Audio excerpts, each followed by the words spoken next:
So, good day po Sir Paul. Ito na po yung ating item. Ito po yung kanyang nameplate. Goma po yung gulong niyan. 4 gear, ibig sabihin 4 na gulong, puro may makina lahat po yan. Ito na, bubuksan din po to. Yan. Tapos ito po yung ating upuan, leather seat. May seatbelt na kasama, tsaka 12 volts battery po yung nasa loob niya. So, disusi po ito. Disusi. May kasama po yung charger, tsaka ito yung dalawang side mirror. Ito naman yung pinaka remote control. So sa remote, sa unang gamit, kailangan po siyang i-connect. Itong dalawang to, up and down, ipipress nyo na sabay. So magbiblink yan, tapos ipa-power on. So antayin nyo lang po siyang mag-steady yung ilaw, inaabot yung 10 seconds. Pag nag-steady na yung ilaw yan, na siya, connected na po siya. Antayin lang po natin. Ang susunod ng pagkoconnect po ay nagpalitan ng battery ng remote. Yan, connected na kagad.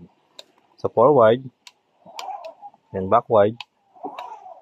Ito po yung kanyang left and right. Ito po is speed. Yan, nagbabago yung ilaw. Speed po yan. Pag ganyan, full speed yan. Itong P, brake po yan. Pag nagbi-blink na ganyan, so hindi mo siya magagamit. Naka-brake po. Para magamit mo, pinitin mo lang yung P. Steady na yung ilaw, so magagamit mo na. Ayan, to continue po tayo sir. May mga sounds. Ito.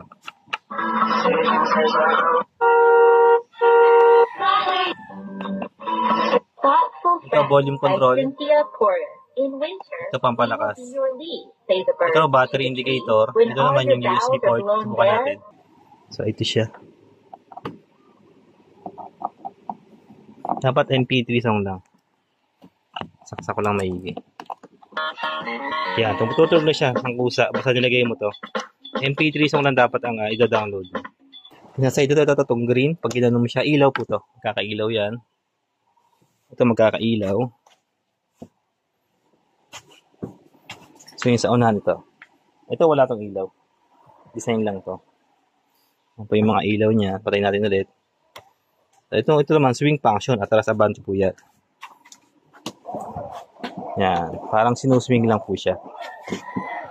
Inuugoy. Tapos ito po, forward. Hapak to ng bata. Forward siyang ganun. Pag naman sa gitna, neutral. Kahit apakan to, hindi siya tatakbo. Yan. Pagka binaba mo yan, ay napakan ng bata. Ayun. Atras naman po siya. Subukan naman natin yung charger. Sa charger naman po.